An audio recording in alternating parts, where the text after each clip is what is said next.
Fauci accountability, State House ethics, flat interest rates, parents' rights, and Michigan oversight. Welcome to the States, powered by the Center Square. It's Thursday, July 30th, 2026, and I'm your host, Greg Bishop. U.S. senators will vote next week on holding in contempt of Congress the man who led the U.S. response to the global pandemic in 2020. Kentucky Republican U.S. Senator Rand Paul said senators would vote to determine whether Anthony Fauci, former director of the National Institute for Allergy and Disease, could be held in contempt of Congress for invoking his Fifth Amendment right not to incriminate himself when answering questions about his role during the COVID-19 pandemic. The U.S. Senate Homeland Security and Governmental Affairs Committee scheduled an original resolution regarding contempt of Congress in a published business meeting agenda set for 10 a.m. August 5th. Now, President Joe Biden issued Fauci an unconditional pardon ranging from January 1st, 2014 to January 19th, 2025. Fauci pleaded the Fifth Amendment right to protect from self-incrimination more than 100 times during yesterday's hearing. Senators also asked him questions about his involvement or knowledge of a lab leak in Wuhan, China, that could have contributed to the outbreak and his handling of sensitive documents. Meanwhile, Florida's Attorney General is launching an investigation into Fauci after that Wednesday congressional hearing. Florida Attorney General James Utmeyer announced that he's launching an investigation, saying that Fauci's lack of candor to Congress is unbelievable and that his office is launching an investigation into the doctor. Utmeyer said it's past time to get the truth out of what happened during COVID.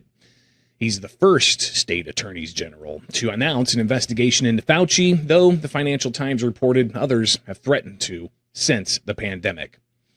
Now, speaking of holding public officials accountable, the latest in the former Illinois House Speaker Michael Madigan case has the convicted felon seeking an appeal of his case to the U.S. Supreme Court. Now, Madigan was found guilty of 10 felony counts, including bribery, conspiracy, and wire fraud, stemming from a pay-to-play bribery scheme that he ran for multiple years. A jury found Madigan used his position to reward political allies with no-show jobs and beneficial contracts in exchange for favorable legislation. Now, in the new filing to the U.S. Supreme Court, Madigan's appealing for multiple reasons, asking the top court to grant the petition to hear his case. He argues that for an official to be guilty of bribery, they must personally intend to break the law, rather than just knowing that a company is trying to win their favor. He also argues he didn't provide clear promises to take official actions, like recommending a person for a job to an incoming governor, or which the appeal describes as normal political action someone may take. Now, Madigan's currently serving a 7.5-year sentence in federal prison. Justices could announce a decision to that case, or not, in October. This comes as another Illinois state legislator, Democratic State Representative Carol Ammons, faces federal charges, alongside her husband, Champaign County Clerk Aaron Ammons. Now, they both have pleaded not guilty and have surrendered their passports. Separately, a special investigative committee set up at the Illinois House, preparing to meet to do their own review of that situation. Very similar to a special investigating committee that looked into the accusations surrounding former House Speaker Michael Madigan. Now, joining us to discuss this further is Illinois State Representative Adam Niemerg. He is a member of that special investigating committee. Representative, thanks for taking time with the states. Why should taxpayers pay attention to the latest in Illinois' ethics scandals? Well, first off, thanks for having me on, Greg, and you're looking good as usual. I apologize. I'm roofing a lot today, so I just got off a roof and sitting in somebody's driveway, kind of doing this, flying by the seat of my pants. But as far as anybody keeping track of what should happen in the state of Illinois, it's very important because we have a culture of corruption that's been going on for many, many years here in Illinois. You talked about Mike Madigan, you have Blagojevich hearings, and now you have Carol Ammons. This situation is very real, and the U.S. Attorney's Office would not be bringing these charges against Representative Ammons if they didn't feel that there was call to do so. So it's up to us, the folks on the Special Investigation Committee, to decide if these charges warrant another committee for disciplinary action. So we'll be weighing each individual charge. We'll be taking a vote on each individual charge, and we start those hearings on August 6th.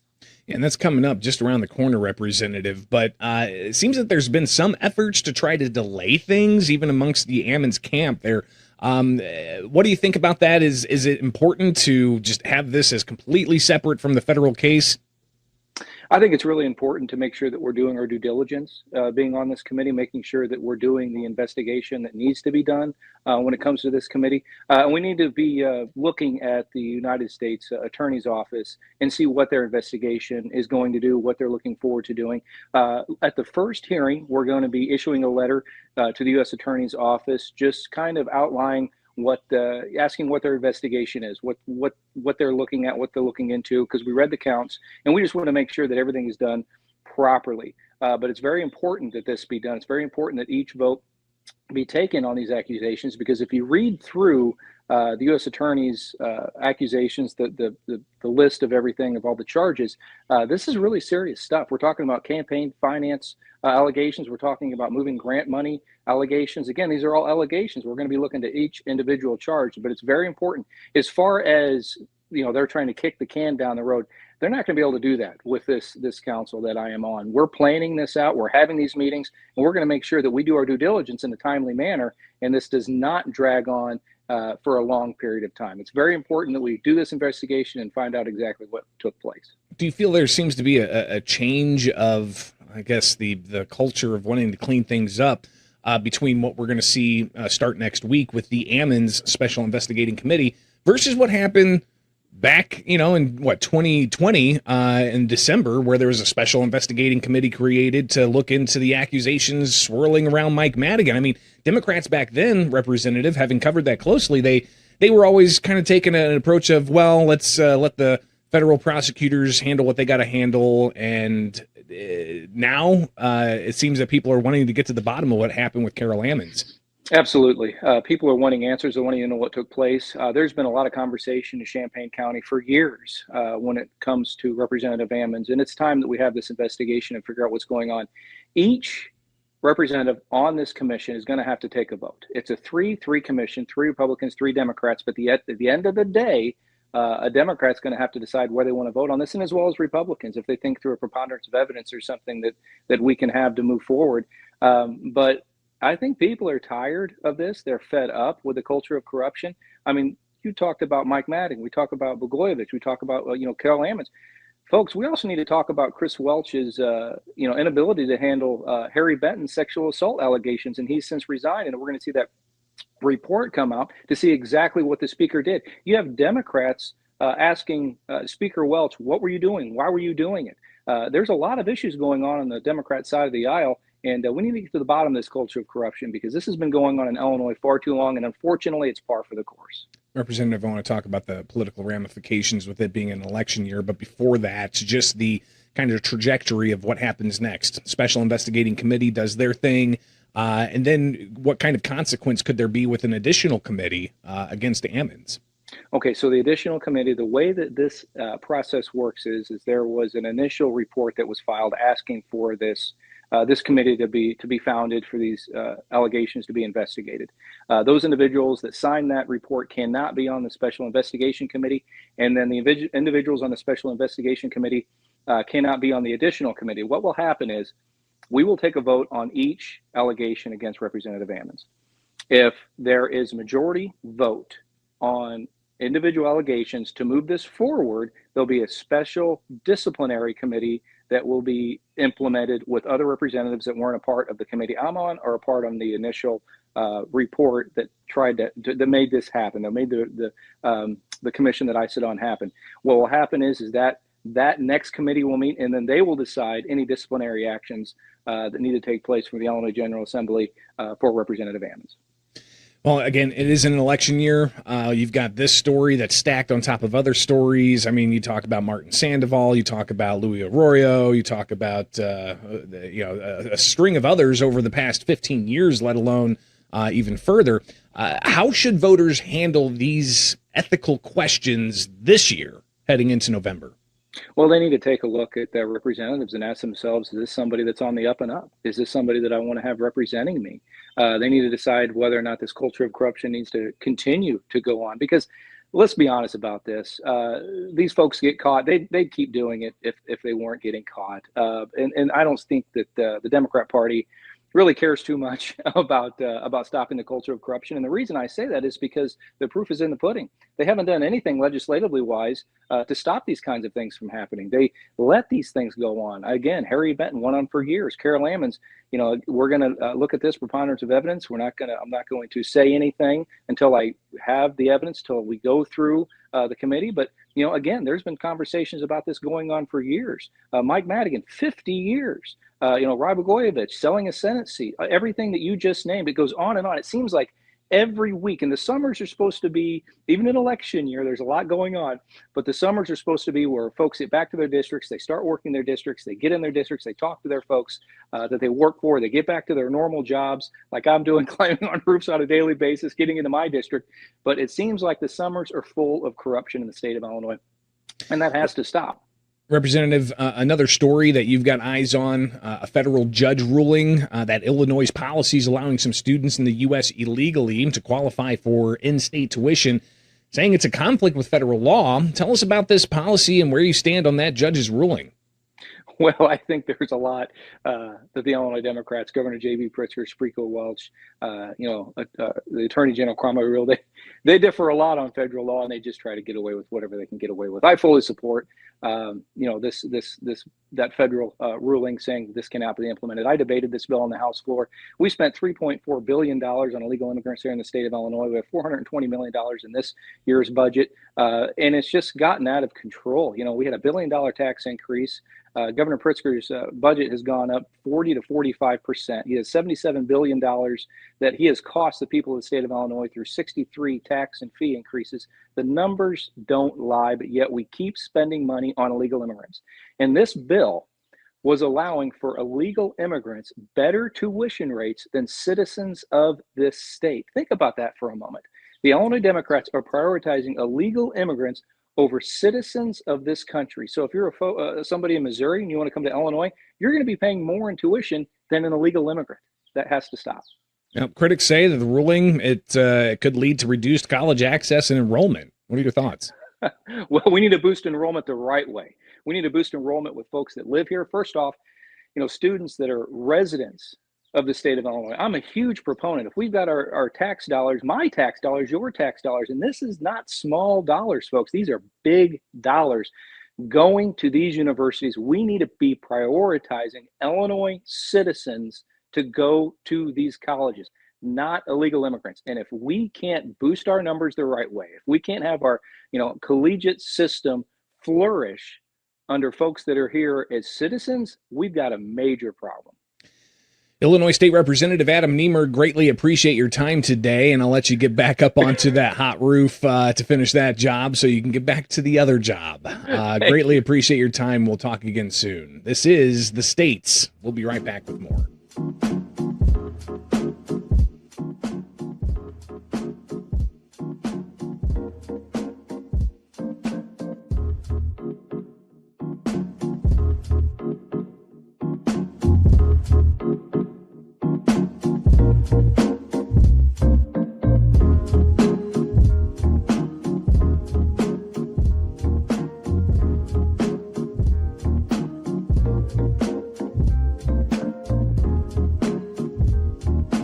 Today, as you know, our committee decided to vote by a 9-3 vote to maintain the target range for the federal funds rate at 3.5% to 3.75%. The committee is continuing its policy of making ample reserves in the banking system. That was Federal Reserve Board Chairman Kevin Warsh yesterday after the Federal Open Market Committee met and voted to keep interest rates steady. The decision keeps borrowing costs elevated for mortgages, car loans, and credit cards heading into the fall. It also holds up one of the government's fastest growing expenses, interest on the national debt. Welcome back to The States. I'm Greg Bishop, and we've been previewing some of what was going to be coming up with the FOMC meeting and the things that arrived at the Fed's doorstep this week with Everyday Economics. Co-host of the Center Square's Everyday Economics, PhD economist Orphe Divounguy joins us now. Orphe, what do you take away from yesterday's meeting and the outcome? Yeah, I mean, look, back in June at the last Fed meeting, we got the release of the Summer of Economic Projections. And what it shows is that most of the people on that committee expect inflation at the end of this year to be around where it is today. Inflation is actually even slightly hotter than where people expected to end the year. You look at the labor market, and the labor market is stable, no longer deteriorating. And the unemployment rate is actually a little bit tighter than what the Fed expected would happen this year. And so slightly hotter inflation than expected, a slightly tighter labor market points to a Fed that could potentially be hiking next rather than cutting. Remember, we came into the year thinking we were going to get more rate cuts. Cuts are off the table. And we had 3 dissents this time with 3 people on the committee pointing to rate hikes as opposed to holding. And so that's where we are today.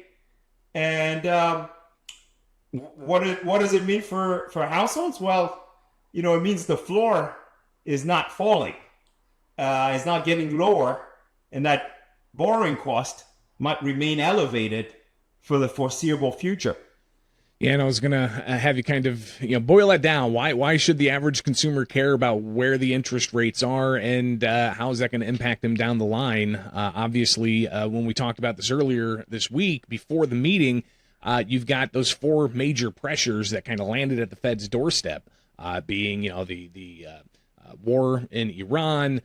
You've got the energy costs, the AI investments, the data centers. I mean, go through those again and how those may have played into this decision yesterday to keep rates flat. Totally. That's right. The Fed has this mandate, right? So focus on inflation and the labor market. The labor market's no longer deteriorating, and it's, looks pretty good with an unemployment rate at 4.2%. But you look at the inflation side, and there are so many forces at play right now pushing inflation higher. You got tariffs. Right, nearly half of firms that paid a tariff say there are more price increases coming. They are going to pass those costs to consumers. So that's pressure on prices and ultimately inflation. You got war in oil. The conflict overseas in the Middle East threatens shipping routes. Oil and transportation costs have surged. And so everything, when oil prices rise, it touches everything, from food prices to, the cost of the stuff that gets at your front door coming from Amazon every day. There's the AI spending, the AI investment. In the short run, I mean, the hope is that in the long run, AI will make workers more productive. But in the short run, it adds to demand and fuels prices as well. And then, of course, you have deficit finance spending from the government planning to borrow $671 billion this quarter alone. All of that federal spending and borrowing is also adding to demand and pushing pressure on interest rates. And so all of those factors right now point to higher interest rates, not lower. It points to fuel on prices that causes inflation to remain stubbornly elevated in the near term. And so for that reason, the Fed, focused on bringing inflation lower, has to keep interest rates where they're at. And some members of the committee are even now considering a rate hike. So, Orfe, what's next? When do they review this again and make a decision whether to, cut, keep flat, or increase that interest rate? Yeah, I think they're going to continue. They basically told us, right? They're going to continue looking at the data, wait for the data to come in, and then decide. Right now, we had a little bit of relief, right? We had, the gas prices had come down a little bit when we had some hope that this conflict overseas was going to end. The conflict hasn't ended, and kind of heated up a little bit. And of course, gas prices went back up. And so there isn't a lot of hope left for a rate cut this year. And I just don't, I don't expect it. I think ultimately the Fed should probably hold Why do I say that? I say that because the increase in prices, coming from the supply side forces like the oil, for example, the increase in oil, the tariffs, those are taxes on the consumer. They act to squeeze the household balance sheet. And those taxes on the consumer ultimately are going to lead to consumers pulling back. And if consumers pull back, interest rate hikes, right? Any kind of increase in interest rates could potentially be disastrous for a consumer that's barely hanging on right now. Well, Orfe, there's going to be a lot more to be said about this in the months ahead and the impact on those consumers all across the country. And be sure to subscribe to Everyday Economics, where you can get a breakdown of what is happening with the economy impacting your wallet, your household finances. Greatly appreciate you taking the time here with the States. We'll be right back.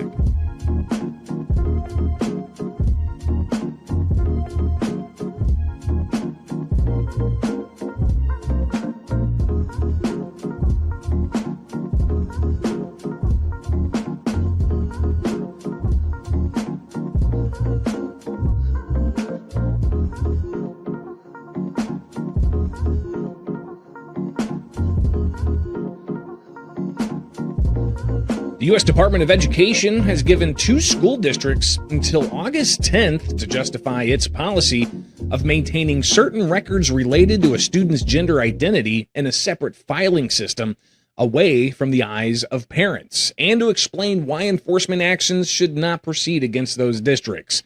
Welcome back to the States. I'm Greg Bishop. The U.S. Department of Education's Student Privacy Policy Office and the Department of Justice alleged that 2 school districts, Anne Arundel County Public Schools in Maryland and Ann Arbor Public Schools in Michigan, have withheld information from parents regarding students' gender identity. Joining us to delve into this story is the Center Square education reporter, Esther Wickham. Esther, thanks for taking time with us. What are these 2 school districts accused of doing exactly? Yeah, thanks, Greg, for having me. So essentially, the state of Maryland and Michigan school districts have been kind of caught in the middle of this question of, are they valuing parents' rights? And this all happened a few months back when some parents in the state of Maryland received an email about their student, and they used different pronouns. They referred to their daughter as male pronouns, and it kind of sparked a debate on what was happening inside the classroom. And over the past couple of months, the Department of Justice, as well as these parents, after sending a complaint, were requesting the school district to provide clarity on this issue, but they refused to send information about their student because of confidential medical records, saying that they didn't want to violate the law when it comes to information relating to the minor child. And so this raises huge parental rights issue, especially under FERPA, the Federal Education Privacy Act. Now, Esther, what's the ultimate outcome going to be here? Is it going to be just a slap on the wrist, or what kind of sanctions could be leveled against these districts if they don't at least comply with handing over information? Yeah, so the Department of Education has given these 2 school districts until August 10th to kind of change the policies when it comes to information relaying to parents, because, these are their parents. They have the right to know. And this sets a lot of precedent, because we've seen over the past year many cases, specifically the Marabella v. Bonta case that went to the Supreme Court and asked them, do parents have the right to know, or is this a, privacy or confidential question? And the Supreme Court was clear in that case. Parents have the right to know, and school districts can't necessarily withhold information from them. And so we'll see once August 10th comes if these school districts will respond. But seeing as the school districts, when they responded to me, essentially said they found out when the press release was released by the Department of Education. And so they're looking through their policies and seeing if they are going to change it, or they're waiting for more information from the Department of Education. You did get a statement from the Department of Justice on this story. What did they have to say? Yeah, so the Assistant Attorney General from the DOJ essentially said that under FERPA, it's not optional. They have the right to know, parents have the right to know. And when it comes to the protection of families and for parents to understand what's happening in the classroom, they need to know because, again, they are their parents. And essentially, when it comes to information based on a minor or a child, especially sensitive information, the school district should be relaying that information to the parents, and that's not something that should be held by the teachers or the school districts. And so they're saying, this is definitely setting a precedent for other school districts. And not only that, Greg, we've seen across the country over the past couple of months, many other school districts where the Department of Education and the Trump administration has taken action. And this is one of many cases where they're wanting to uphold parental rights and hold these school districts accountable. Well, we'll see what happens with that August 10th deadline rapidly approaching for these school districts to provide information and answer the Department of Education and Department of Justice's inquiry about this.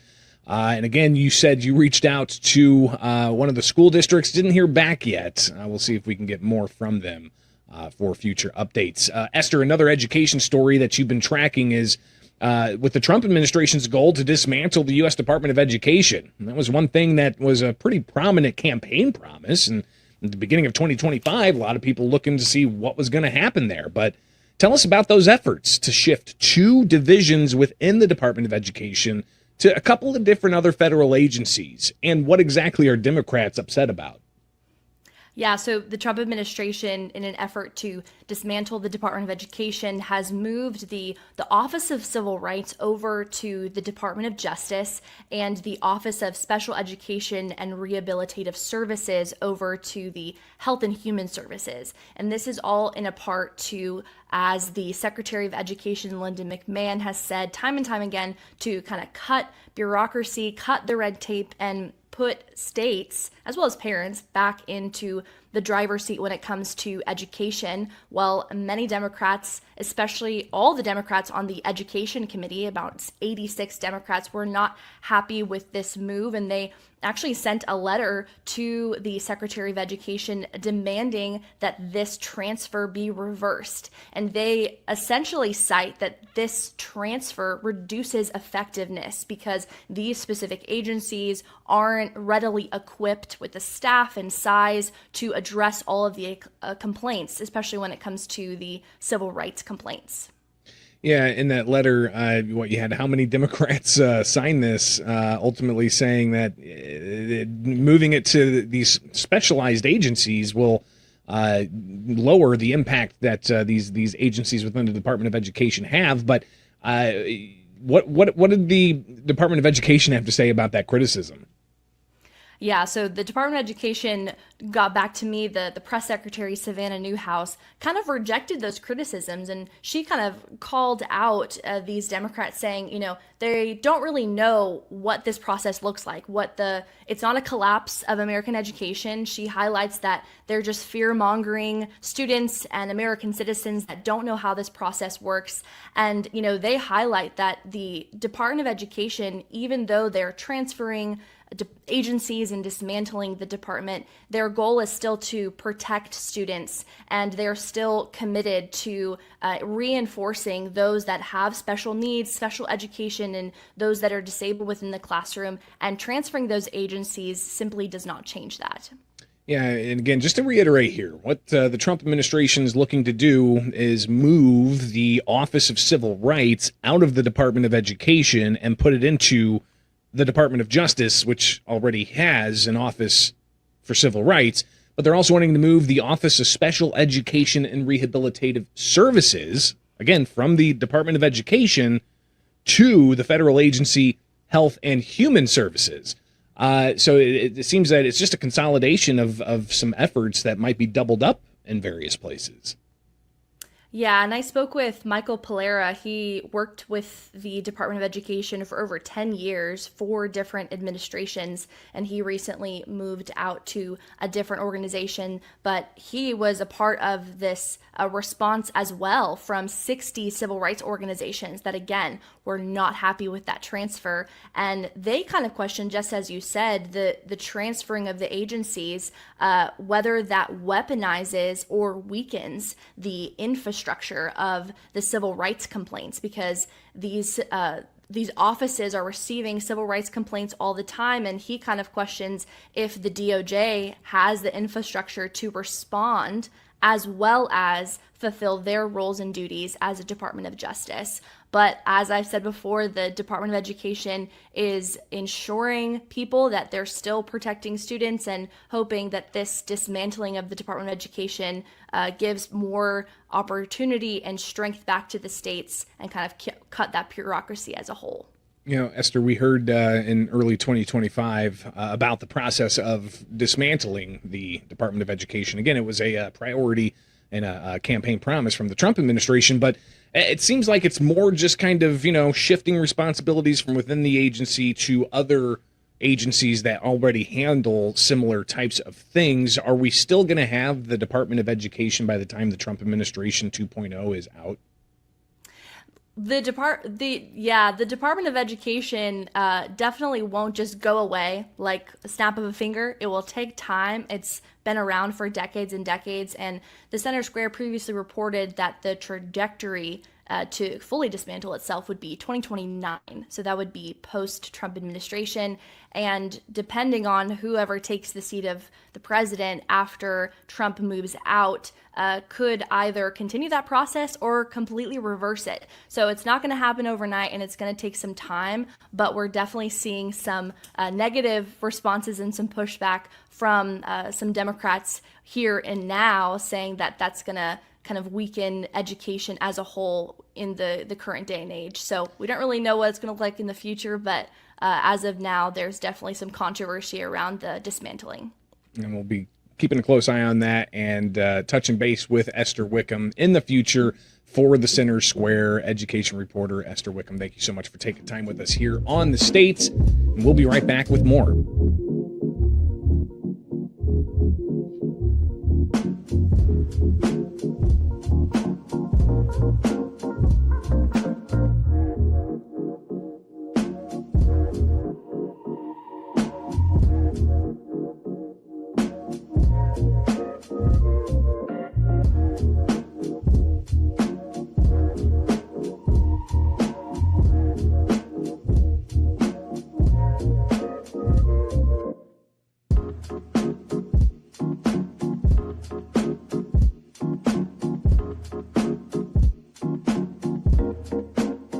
Correct me if I'm wrong, but it would be interesting for me to learn whether or not there is a connection between the SPLC funding hate groups and propping them up and the fake Whitmer kidnapping plot. To see if there's a connection between those two, I would say would be very interesting. So as far as a comment on a potential hearing in the future, I would like to know if there's a connection there. It was Michigan State Representative Josh Shriver yesterday during a State House Oversight Committee wanting to delve more into the involvement of the Southern Poverty Law Center in major stories. Welcome back to the States. I'm Greg Bishop. Michigan House Republicans say newly obtained records show Secretary of State Jocelyn Benson maintained ties to the recently indicted Southern Poverty Law Center after taking office. The Center Square's Elise Apel reports the records come amid ongoing scrutiny of Benson's relationship with the organization following a federal indictment announced in April. Here's Jay DeBoer, the chair of the Michigan House Oversight Committee, Wednesday. According to the National Council of Nonprofits, as a board member, Jocelyn Benson had a fiduciary responsibility to ensure the Southern Poverty Law Center was operating ethically and legally. Considering the recent federal indictments, the committee finds a role and relationship with a nonprofit to be a matter of serious concern. The management of the state's relationship with non-governmental organizations such as Southern Poverty Law Center and the ethical standards applicable to the state's senior leaders is something this committee takes very seriously. Now, Benson, a Democrat, also running for governor this year, she's secured the backing of much of the Democratic establishment and has consistently led fellow Democrats, Genesee County Sheriff Chris Swanson, in public polling. Now, federal prosecutors announced charges against the Southern Poverty Law Center, including wire fraud, bank fraud, and conspiracy to commit money laundering. Those charges being filed in April. According to that indictment, the SPLC secretly funneled more than $3 million in donor funds between 2014 and 2023 to individuals associated with extremist organizations, including the Ku Klux Klan, Aryan Nations, and the National Socialist Movement. The SPLC has denied the allegations. CEO Brian Fair previously called the accusations false and defended the organization's work. Now, Benson, current Michigan Secretary of State, served on the SPLC's board of directors from 2014 through 2018, overlapping that timeline outlined in the federal indictment. Lots of questions. Here's Michigan State Representative Jason Wolford sharing his concerns at that Oversight Committee hearing Wednesday. She served as director, a position carrying responsibility and oversight and governance. So with the serious federal allegations that are before us, Michigan deserves answers about what Benson knew, what happened under her leadership as a board member, and see where that takes. So I'm glad that we're going to continue to fight this fight and look into this information. Again, that's the Michigan House Oversight Committee, and they've been investigating Benson's connections to the SPLC, held a hearing regarding the issue yesterday, releasing emails from the Michigan Department of State that Republicans say show that she was maintaining a working relationship with the organization after being elected to office in 2018. Now, the Oversight Committee was set yesterday to vote on a subpoena for Benson's agency to release records, but they said they received records just before the close of business Tuesday evening, and they may come back with a subpoena if the records that were provided don't address their concerns. Now, according to Republicans in Michigan, the emails show that Benson participated in a Southern Poverty Law Center event in 2019 and includes internal communications among her staff about the SPLC's recent indictments that were taken, quote, offline. Now, during yesterday's hearing, State Representative Jamie Green raised questions about SPLC's role in voting rights celebrations when she was in office amid other concerns. This department's own announcement stated that the tour was made possible through the financial or in-kind support of several organizations, including the Southern Poverty Law Center. And that announcement did not explain what the SPLC paid for, what services provided, whether state employees were involved in obtaining that support, or whether Secretary Benson's prior board relationship was disclosed and reviewed. And this was when she was in office. Those are appropriate questions for the Legislative Oversight Committee to ask. And I guess we also need to determine whether the department used those SPLC reports, classifications, databases, training materials, or other resources in its election and administration, employee training, and public communications and threat assessment activities. Those are really important because we need to be transparent, and the public deserves to know where government policies and our materials that we use to train our employees actually come from and who helps fund those things. Now, Benson's office didn't respond to the Center Square's request to comment about those emails. State Republicans have promised that they're going to keep the pressure on Benson, though they have held off on officially issuing a subpoena. We'll be covering that story in more detail as it develops. Be sure to get the latest at thecentersquare.com, and we'll be right back with more from the States.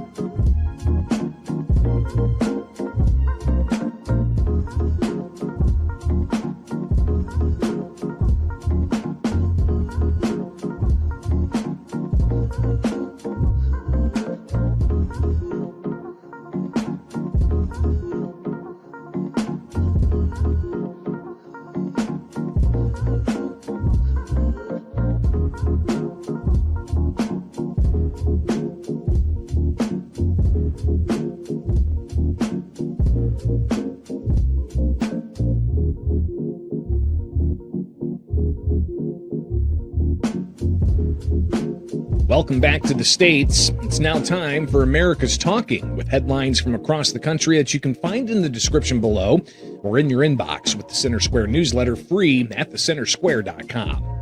While there are no surprises at the top of the latest poll in Wisconsin's race for governor, but the Center Square contributor Benjamin Yount reports there are some new insights that show what matters to voters. The Institute for Reforming Government released its latest poll Thursday. It shows that affordability is far away the most important issue for Wisconsin voters. The poll states 82% of voters call inflation, the cost of living, very important from the provided issues. 38% name it their most single important issue, more than double the next highest answer. But it goes further than that. According to IRG's Chris Reeder, he said that when we ask what is the main thing that would help you in your affordability, the main thing is food costs. But lower taxes is at number 2. Now, Reeder said the cost of housing is also quickly becoming a huge concern. The poll's other top headline is a general statewide lack of support for socialism and Democratic Socialist candidates. Meanwhile, a new report from the National Federation of Independent Businesses shows California is one of the nation's most challenging states for doing business. The Center Square California reporter Madeline Shannon reports the Small Business Optimism Index in the study, which tracks economic conditions small businesses operate in, is 97.2 in the Golden State. That's 1.3 points under the National Small Business Optimism Index of 98.5. So far this year, California's small businesses largely reported a drop in profits, a 12-point deficit compared to the rest of the country. There are also fewer reported job openings in small businesses throughout the state. Other measures of small business optimism showed small drops in areas such as expected credit conditions, expectations the economy will improve, low inventory concerns, expansion plans, and efforts to increase inventory. A Florida judge has heard arguments Wednesday challenging the ballot language for the Property Tax Relief Amendment, also known as Amendment 3. The Center Square contributor Marilee Gasser reports 3 similar lawsuits were consolidated into one hearing before Second Judicial Circuit Court Judge David Frank. The plaintiffs from the 3 suits maintain similar arguments, primarily that the ballot language used for Amendment 3 is biased and fails to properly inform voters. The current ballot title for Amendment 3 includes the phrase, "Save our homes from excessive property taxes." The argument is that using the word save employs emotional terms, which shouldn't be included. Plaintiffs also argue that the summary text of the amendment left out important details, which could mislead voters about what they are voting for. Proposed orders in that case are due to the court by Monday afternoon. And the Shreveport Police Officers Association suing the city of Shreveport, Louisiana, and 3 police department leaders, saying officers there are being illegally forced to work mandatory overtime because of chronic staffing shortages. The Center Square Louisiana editor Misty Castile reports the lawsuit filed Tuesday seeks a declaratory judgment that the city's overtime policy violates Louisiana law, and they ask a judge to prohibit the city from requiring officers to work beyond statutory limits. According to the petition, state law limits the number of hours municipal police officers may be required to work, except during emergencies. The union says the city's reliance on mandatory overtime stems from long-standing staffing shortages, not the type of emergencies contemplated by state law. The union is not seeking monetary damages. Instead, it's asking the court to declare the city's mandatory overtime policy unlawful and permanently prohibit officials and officers from requiring officers to work overtime beyond the limits established by the law. And that's just some of what America is talking about. Get these and other headlines at thecentersquare.com. From my studios in Central Illinois, I'm Greg Bishop, and join us back here Friday to wrap up the week with more stories impacting you, the taxpayer, from across the country, only with the states, powered by the Center Square.